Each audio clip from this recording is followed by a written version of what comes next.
Hi Bailey, Coach Smart from ABC Baseball Camps. Here to do your video analysis on your hitting. We're going to talk about your setup to start off with, okay? Okay, things that I really like are right here, boy. Nice parallel stance. Keeps you very square to home plate. Nice wide foundation for your swing. Very good. Your hands are high enough to create a downward angle to your swing plane, so all good things, okay? So let's take it through and see what you do when you stride. Just make sure you were striding straight. Whoa. Okay, so you really don't do anything. You don't stride, huh? Okay, so that's the thing we'll have to change, Bailey, is that I want to make sure you understand why we stride, okay? Why, I've done 100 of these things and you're the first kid that hasn't taken a stride. So why does everybody else stride, Bailey? Hitters stride, Bailey, because that's their trigger. That's their mechanism to get on time with the pitcher. Okay? You have to do something to understand when to load your hands and when to get ready to hit. So that's what the stride is for. You don't have to move forward at all if you don't want to. You can just lift your foot up and put it back down. But you have to have some kind of a trigger, some kind of a mechanism to get you on time with the pitcher. Okay? Starting from a dead position and not moving at all will be very difficult as you get older and start facing, firmer velocity on pitching. Okay? You want to have some inertia going forward as that ball is coming at you. Okay, so maybe if that's where you want to be when you start your swing, that width, that's fine. And maybe when you start your swing, have your front foot here and stride to there. Or have your foot right where it's at, it's fine. And a lot of guys will just pick their foot up off the ground and put it back down again. And that's the same thing as stride. Again, it's just a timing mechanism. Okay? You can have the prettiest swing in the whole world, the most efficient swing in the whole world, but if you can't time the pitcher, it won't matter. I've seen some guys with really bad swings and really bad mechanics, but that had really good timing, and they were able to survive for a while. So timing's a big, big deal. Okay? Okay. Let's see here. We're going to go... Now we're going to check out your swing plane. What kind of an angle of attack do you take towards the baseball, okay?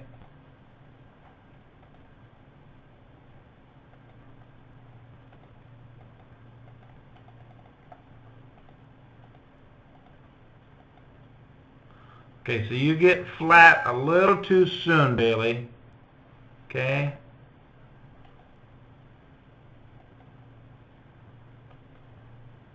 See how the barrels see where your hands are at in relationship to your barrel?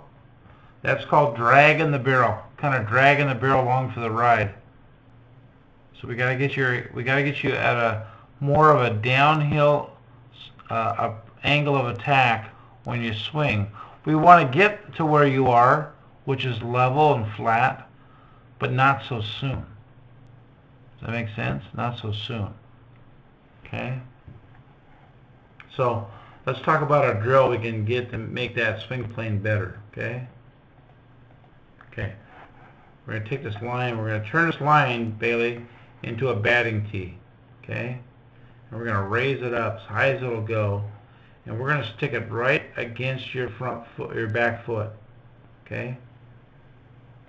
What this is going to do is you hit soft toss or hit off of another tee. It's going to force you to take your hands and barrel over the top of that tee, okay, before you get to level. Okay? Right now you'd be smacking that tee right there because you're dragging that barrel. Your hands, Bailey, have to go in this kind of direction. Your hands got to go forward, okay? And at the same time they're going forward, they've got to go down. Right now your hands don't go forward, they just go down. Okay? if you took your hands forward and down, you would hit that tee there. Okay, that's called a tee behind drill, or excuse me, a tee under drill.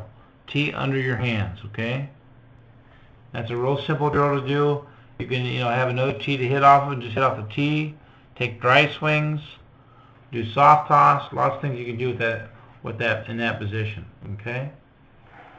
Okay, so let's go down to your position at contact and see where you are at contact. Okay. Right now, Bailey, you should have that baseball should be right here. So you're way out in front. Now, if this was your position of contact, okay, it wouldn't be too bad. Let's talk about the good things, okay? The angles that we like, okay? That's a pretty good angle, okay, your elbow. Okay? In a perfect world, Bud, your right arm would be like this, and your elbow would be right there. Okay? So you're close to that. Okay? You're close to that angle we're looking for. Okay? The angle of your left arm is really good, nice and straight. No problem there. I really like this angle of your back leg. That's really good. I really like the angle of your front leg, slightly bent but firm. I love the position of your back foot right there on the ball of your foot, giving you the ability to push this knee down to the inside of that front foot. Those are all good things. The angle of your front foot is good. Okay? Those are all good things, all the good angles I see. You're pretty stacked. Your back is pretty flat there. That's good. It appears that your head is in an okay position.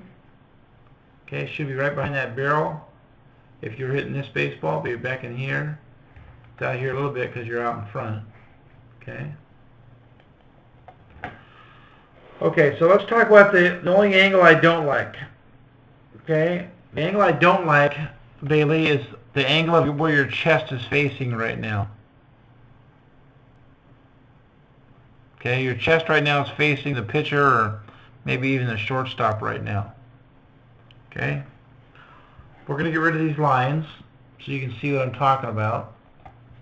Okay, where I would like your chest to be at contact now, Bailey, at the contact point is right there.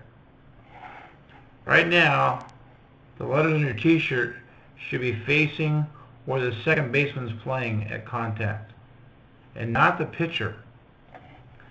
What a lot of young hitters do, Bailey, they try to create bat speed by rotating their upper body to the baseball. Okay? Which is the worst thing you can do. Okay?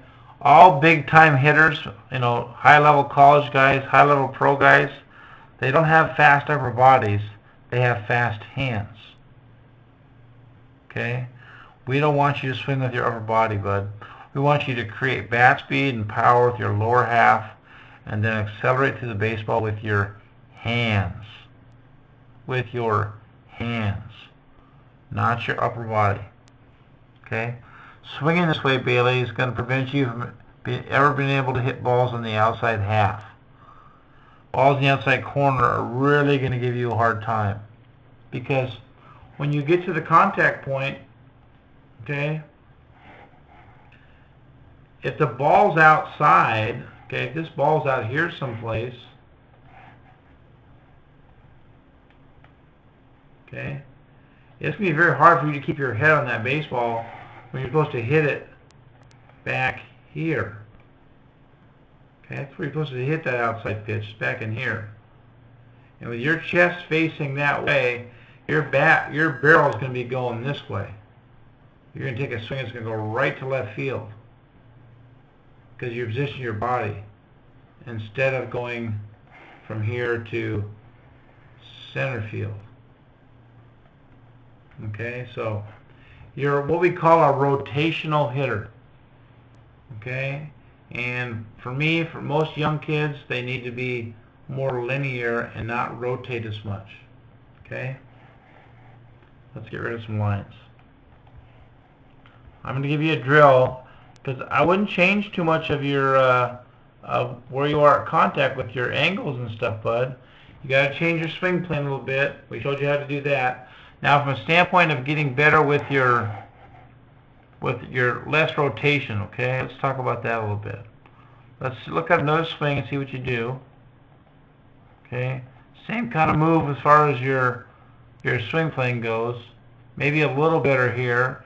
Yeah, it's a little better here. See the difference from where you were last time? From a standpoint of swing. You remember last time at this point, your barrel was pointing this way. Kind of dragging along. So this is a little better swing from a swing plane standpoint. Lower half looks exactly the same, which is all good. Okay? But when we're talking about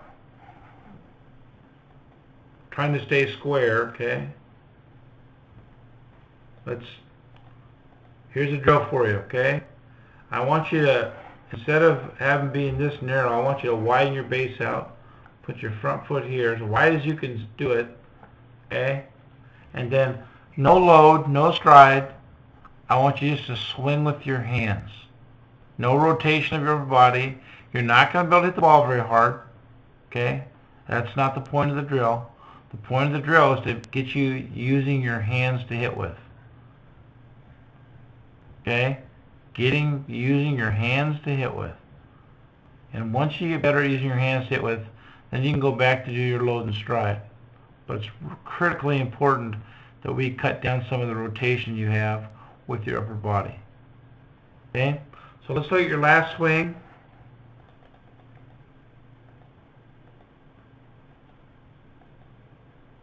Okay, see that angle right there? That drag, that barrel back there? That barrel at this point now should be kind of like this. Not down at this angle. At this angle or this angle would be way, way better. Okay? Can't drag that barrel. Got to do that T under drill. Okay? Okay? We're looking at your finish now. Okay, see how you finish around your body. You go here, you start to swing, and you get to here, and then you just kind of go wrap around your body. Okay, what I'd rather see is have take your swing and bring it down here, and then go up over your left shoulder. The higher, the better. Okay, so you got some work to do there. You got some good things. I really like your lower half. But you got some things to work on with that swing plane and your finish, and then do that dead legs drill where you don't use your legs at all and use your hands to hit with. It was a great week with you guys over there in Seattle, Bailey. Look forward to seeing you at another ABC baseball camp. Thank you.